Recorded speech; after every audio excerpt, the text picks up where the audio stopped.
ஹல்லேலூயா சொல்லுங்க. ஹல்லேலூயா. இயேசு ரொம்ப நல்லவர். ஆமென். கர்த்தர் நம்மோடு கூட இருக்கிறார். ஒவ்வொரு நாட்களிலும் தேவனுடைய கரம், தேவனுடைய பாதுகாப்பு நம்ம கூட இருக்கிறது. இயேசு நமக்கு அநேக அற்புதங்களை செய்திருக்கிறார். இங்க இருக்கிற மேடையில் இருக்கிற கீழே இருக்கிற நம்முடைய வாழ்க்கையில் ஆண்டவர் அநேக அற்புதங்களை நம்முடைய வாழ்க்கையில செய்திருக்கிறார். இப்ப அந்த நேரத்துக்குள்ளாய் வந்திருக்கிறோம். தேவன் ஒரு ஊழியக்காரருடைய வாழ்க்கையில ஆண்டவர் செய்ததான நன்மைகளை, ஒரு ஆசீர்வாதத்தை சாட்சியாக நாம் கேட்க போகிறோம். ஆரணி பகுதியிலே கர்த்தருடைய ஊழியத்தை செய்கிற பாஸ்டர் மோசஸ் அவர்கள் நம்ம மத்தியில் இருப்பது ரொம்ப சந்தோஷம். அவர்கள் ஆரணி ஏஜி சபை பெருவாயல் கிளை சபை ஒன்று ஆரம்பித்து கர்த்தருடைய ஊழியத்தை செய்து வருகிறார்கள்.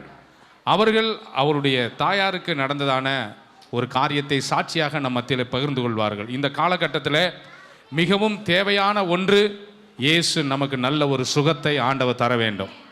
அவர் எப்படி அவருடைய தாயாருக்கு ஆண்டவர் சுகம் தந்தார் என்கிற சாட்சியை நம்ம மத்தியில் பகிர்ந்து கொள்வார்கள். கரங்களை தட்டி பாஸ்டர் மோசஸ் அவர்களை நான் வரவேற்பேன். ஆண்டவரும் இரட்சகருமாக இயேசு கிறிஸ்துவின் பரிசுத்தமுள்ள நாமம் மகிமைப்படுவதாக. இந்த நாளிலே வந்திருக்க உங்களை ஆண்டவராக இயேசு கிறிஸ்து நாமத்தினாலே வாழ்த்துகிறேன். கர்த்தர் இந்த அடிமையை ஒரு சாட்சியாக நிறுத்தினபடினாலே என் தேவனை நான் சோத்தரிக்கிறேன்.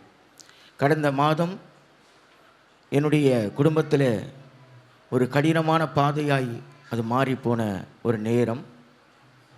பிப்ரவரி மாதத்தில் சரியாக 12ஆம் தேதி ஞாயிற்றுக்கிழமை என்னுடைய சபையில் சில்ட்ரன்ஸ் ப்ரோக்ராம் நடந்துட்டு இருந்துச்சு.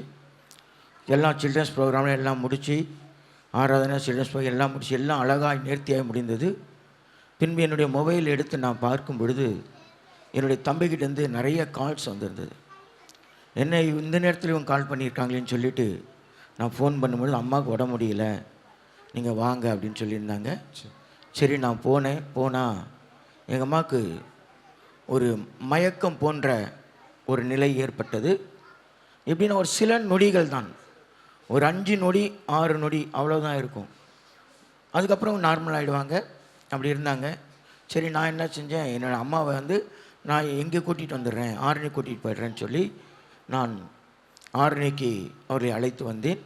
அன்று இரவு நல்ல நித்திரை ஆண்டவர் கொடுத்தார். நல்லா தூங்கி காலையில் எழுந்து எல்லாமே நார்மலாக இருந்தது.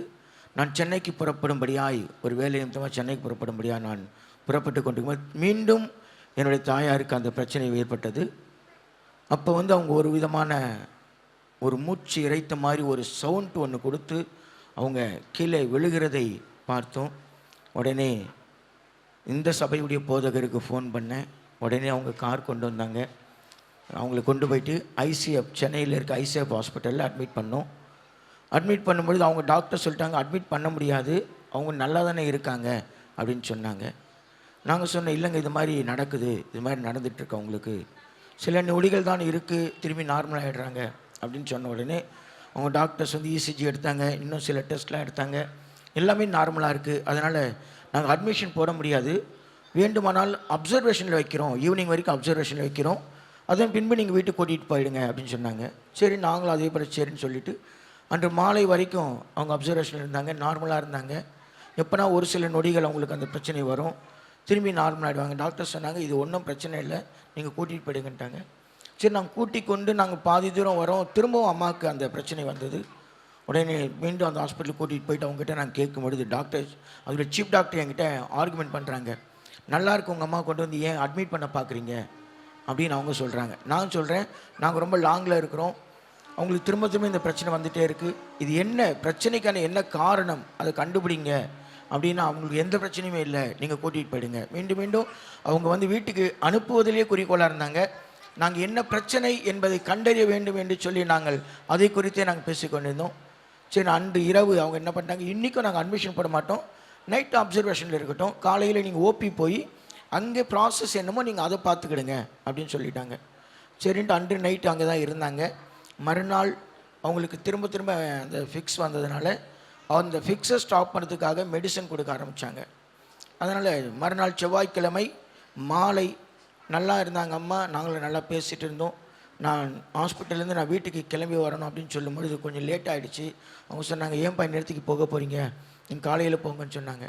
சரிண்டு என் தம்பி மனைவியும் நானும் தான் அங்கே இருந்தோம். ஒரு 10 மணி இருக்கும் இரவு. அவங்களுடைய கான்சியஸ் முழுவதும் போனது. அவங்க உடைய ஹார்ட் பீட் பார்த்திங்கன்னா ரொம்ப லோவாகிடுச்சு, பல்ஸ் லோவாகிடுச்சு, எல்லாமே லோவாகிடுச்சு. உடனே அங்கே இருக்க டாக்டர்ஸ் என்ன பண்ணாங்க, ரயில்வே ஹாஸ்பிட்டலுக்கு ரெஃபர் பண்ணி இமிடியேட்டாக கூட்டிகிட்டு போங்கன்னு சொல்லி அவங்களே ஆம்புலன்ஸ்லாம் அரேஞ்ச் பண்ணி அனுப்புனாங்க. ஆம்புலன்ஸில் வந்துக்கிட்டு இருக்கும்போது பார்த்திங்கன்னா அவங்களோட ஹார்ட் பீட் வந்து டாட் ஆகிடுச்சு. ஹார்ட் பீட்டே இல்லை, ஹார்ட் பீட் வந்து இறந்த நிலைமைக்கு அவங்க போயிட்டாங்க. உடனே ஹாஸ்பிட்டலில் கூப்பிட்டு வந்த உடனே டாக்டர்ஸ்லாம் பார்த்துட்டு அவங்க சொன்னாங்க, எங்களால் எதுவும் பண்ண முடியாது அப்படின்னு சொல்லிட்டு உடனடியாக கையெழுத்து வாங்கினாங்க. கையெழுத்து போட்டுட்டு நாங்கள் அப்படியே உட்காந்துட்ருக்கோம், சுற்றிட்டுருக்கோம், இப்படியே தான் மாறி மாறி பண்ணிகிட்ருக்கோம். ரெண்டாவது டாக்டர்ஸ் வந்தாங்க. என்ன டாக்டர் எப்படி இருக்காங்கன்னா, எதுவுமே நாங்கள் சொல்ல முடியாது, அவங்களுடைய கண்டிஷன் டெட் ஸ்டேஜில் அவங்க போயிட்டாங்க, எதுவுமே எங்களால் பண்ண முடியாது அப்படின்னு சொல்லிட்டாங்க. சொன்ன உடனே அந்த நேரத்தில் எனக்குள்ள ஒரு போராட்டத்தை சத்துரு ஏற்படுத்தி கொண்டிருந்தான். சத்துரு என்னோட பேசுகிறான், உங்கள் அம்மா இறந்துட்டாங்க, நீ எங்கே அடக்கம் செய்ய போகிற? திருவள்ளூரில் அடக்கம் பண்ண போறியா, இல்லை ஆரணிக்கு கொண்டு போய் அடக்கம் பண்ண போறியா? யாரை கொண்டு நீ அடக்கம் செய்ய போகிற? எந்த பாஸ்டர், நீ எந்த சீனியர் பாஸ்டர் நீ கூப்பிட போகிற? இப்படி சத்துரு என்னோட ஒரு பெரிய ஒரு போராட்டம், ஒரு யுத்த களமாய் அந்த இடம் மாறினது. எனக்குள்ள விசுவாசம் என்கிற நிலையை கடந்து அவிசுவாசம் என்கிற ஒரு நிலைக்குள்ளாய் நான் போய்கொண்டிருக்கிற ஒரு தருணமாய் அது எனக்குள் காணப்பட்டதை நான் நன்கு உணர்ந்தேன். உடனே நான் ஆண்டவர்கிட்ட ஒரே ஒரு வார்த்தை சொன்னேன், ஆண்டவரே, நான் அழமாட்டேன், இனி நான் எதையுமே நான் செய்ய மாட்டேன், உங்களுக்கு சித்தமானதை நீங்கள் செய்யுங்க ஆண்டவரே. எந்த விதத்திலும் மனிதனுடைய திட்டமோ பிசாசின் திட்டமோ நிறைவேறக்கூடாது. நீங்கள் என் தாயாருக்கு ஜீவன் கொடுப்பீர்களானால் நீங்கள் கொடுங்க, இல்லைனா நீங்கள் எடுத்துக்கங்க ஆண்டவரே. இதில் வேறு எந்த ஒரு கிரியைகளுக்கும் இங்கே இடம் இருக்கக்கூடாது ஆண்டவரே, நான் அழமாட்டேன் ஆண்டவரே அப்படின்னு சொல்லிட்டு நான் அழுவதை விட்டுட்டேன். என்னுடைய தம்பி மனைவி கிட்ட போயிட்டு சொல்லும்போது அதுக்குள்ளே அவங்களுடைய நெஞ்சை பிடிச்சிக்கிட்டு அவங்களுக்கு ஒரு மைனர் அட்டாக் வந்த மாதிரி அவங்க ஆயிட்டாங்க. இப்போ அவங்கள பார்க்குறதா இவங்கள பார்க்குறது என்ன பண்ணுறதுன்னு எனக்கு தெரியல. ஆனால் தேவனிடத்தில் நான் சொன்ன அந்த ஒரு காரியம், அதற்கு முன்பாக என்னுடைய பொன்னேரி மண்டலத்தில் இருக்கிற அந்த குரூப்பில் என்னுடைய ப்ரேயர் ரிக்வஸ்ட்டை மட்டும் நான் போட்டேன். அம்மா ரொம்ப கிரிட்டிக்கலாக இருக்காங்க, தயவு செஞ்சு ஜெபம் பண்ணுங்க அப்படின்னு சொல்லி போட்டேன். அதில் சில போதர்கள் அந்த நேரத்திலேயே ஃபோன் பண்ணி விசாரித்து, கவலைப்படாதீங்க பாஸ்டர், ஆண்டவர் அவருடைய சித்தத்தின்படி செய்வார், நீங்கள் தைரியமாக இருங்க அப்படின்னு சொல்லி தைரியப்படுத்தினாங்க. ஒரு 2 மணி இருக்கும், டாக்டர்ஸ் உடனடியாக கூடினாங்க. கூடி அந்த ஆப்ரேஷன் செய்வதற்குரிய டாக்டர்ஸ்ங்கெல்லாம் வீட்டுக்கு போயிட்டு இருந்தாங்க. இமிடியேட்டாக அவங்கள வர வச்சு ஆப்ரேஷன் தொடங்கினாங்க. அந்த நேரத்தில் என்னுடைய தாயாரை பார்க்கும் பொழுது ஒரு பிணம், ஜீவன் இல்லை, ஹார்ட் பீட் இல்லை, பல்ஸ் வெரி வெரி லோ. இதில் அவங்கள காப்பாற்றுவதற்கு எந்த விதமான சாத்தியமும் இல்லை என்று டாக்டர்கள் சொல்லிட்டு கடைசி முயற்சியாக தான் அவங்க கொண்டு போயிட்டு இருந்தாங்க. அவங்களுக்கு என்ன பிரச்சனை கண்டுபிடிக்கிறதுக்கு ரொம்ப நேரம் ஆச்சு. ஒரு 1:30 மணிக்கு தான், புதன்கிழமை அதிகாலை தான் அவங்களுக்கு மீண்டும் இசிஜி எடுக்கும் பொழுது அவங்களுடைய ஹார்ட்டில் ஏதோ ப்ராப்ளம் அப்படின்னு கண்டுபிடிச்சாங்க. கண்டுபிடிச்சி அது என்ன ப்ராப்ளம் அப்படின்னு பார்த்தீங்கன்னா, ஹார்ட்டுடைய துடிப்பு அப்படியே லோவாகிடும். ஒரு சில நொடிகள் தான், திரும்ப அது நார்மல் ஆகிடும். அந்த நார்மல் ஆகிடுச்சுன்னா அவங்களுக்கு அந்த பிரச்சனையெல்லாம் மாறிடும். ஹார்ட் பீட் இல்லாதால, அந்த பம்ப் பண்ணி போகிற பிரெயினுக்கு போக வேண்டிய பிளட்டு போகாதால அவங்களுக்கு அந்த பிரச்சனை வருது. திரும்பி அந்த பிளட்டு ஹார்ட் ஃபங்க்ஷன் ஆன உடனே அவங்களுக்கு அந்த பிரெயின் வேலை செய்ய ஆரம்பிச்சிட்டு நார்மல் ஆகிடுறாங்க. இதை கண்டுபிடிக்க டாக்டர்ஸால் முடியல. தேவனுடைய கிருபையினால தான் அந்த பிரச்சனையை கண்டுபிடிச்சாங்க. கண்டுபிடிச்சி அவங்க 1 மணி நேரம் அந்த ஆப்ரேஷன் நடந்தது. 3 மணிக்கு அவர்களை மீண்டும் கொண்டு வந்தாங்க. கொண்டு வந்த உடனே அங்கேருந்து சீஃப் டாக்டர்ஸ் கூப்பிட்டு என்கிட்ட பேசினாங்க. திரும்பவும் சைன் வாங்கினாங்க. கிரிட்டிக்கலாக இருக்கிறாங்க, எந்த உதவியுமே நாங்கள் கேரண்டி கொடுக்க முடியாது என்று சொல்லி, உங்களுக்கு வந்து டியூட்டி டாக்டர் உங்களோட பேசுவாங்க அப்படின்னு சொல்லிட்டு அந்த சீஃப் 2 பேரும் போயிட்டாங்க. ஹார்ட் சீஃப் அவங்க போயிட்டாங்க. வெளியே காத்துட்டு இருந்தோம். உள்ளே கூப்பிட்டாங்க. உள்ளே போய் பார்த்தா என்னுடைய தாயாருடைய நிலைமை மிக பரிதாபமான நிலைமை. பல இடங்களில் என்ன டியூப்னே தெரியல, இன்னும் தண்ணி பிடிக்கிறதுக்கு பயன்படுத்துகிற ஓஸ் மாதிரிலாம் இருக்குது. பல இடங்கள் அதுதான் அவங்களுடைய பாடி உடம்பே தெரியலை. முழுக்க எல்லாம் அந்த வயர்களாலும் இப்படிப்பட்டதான காரியங்களாலும் மூடப்பட்ட நிலைமையில் இருந்தாங்க. எந்த ஒரு இதுவுமே இல்லை. ஒரு பிணம் படுக்க வச்சிருந்தா இப்படி இருக்குமோ அந்த நிலைமையில் தான் தாயார் இருந்தாங்க. அந்த சீஃப் டாக்டர் கூப்பிட்டு பேசிட்டு சொன்னார், நீங்கள் கும்புற தெய்வம் தான் உங்கள் அம்மாவை காப்பாற்றினது. என்று அவர்கள் சொன்னாங்க. அந்த இடத்துலையே நான் தேவனுக்கு நன்றி செலுத்தினேன். ஏன் இதை சொல்கிறேன் அப்படின்னா, கடந்த நவம்பர் மாதம்தான் என்னுடைய தகப்பனாரை நாங்கள் இழந்தோம். மீண்டும் ஒரு இழப்பை ஏற்றுக்கொள்ளுகிற அளவிற்கு எங்களுக்கு பக்குவம் இல்லைன்னா அந்த ஏற்றுக்கொள்ளுகிற மனநிலைமை எங்களுக்கு இல்லை. ஏன்னா ஏற்கனவே நிறைய பிரச்சனைகளை நாங்கள் ஃபேஸ் பண்ணதுனால எங்களால் அது முடியாத நிலையாக இருந்தது. ஆனால் தேவன் அவருடைய சித்தத்தை, அவருடைய விருப்பத்தை எங்கள் வாழ்க்கையில் நிறைவேற்றினார். எங்கள் அம்மா ஒரு வாரம் அந்த ஹாஸ்பிட்டலில் இருந்தாங்க. அதன் பின்பு அவங்க டிஸ்சார்ஜ் ஆகி இப்போ எங்களோடு தான் இருக்கிறாங்க.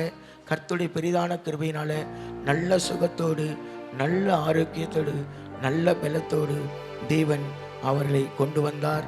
இன்றைக்கு ஆரோக்கியமாக இருக்காங்க.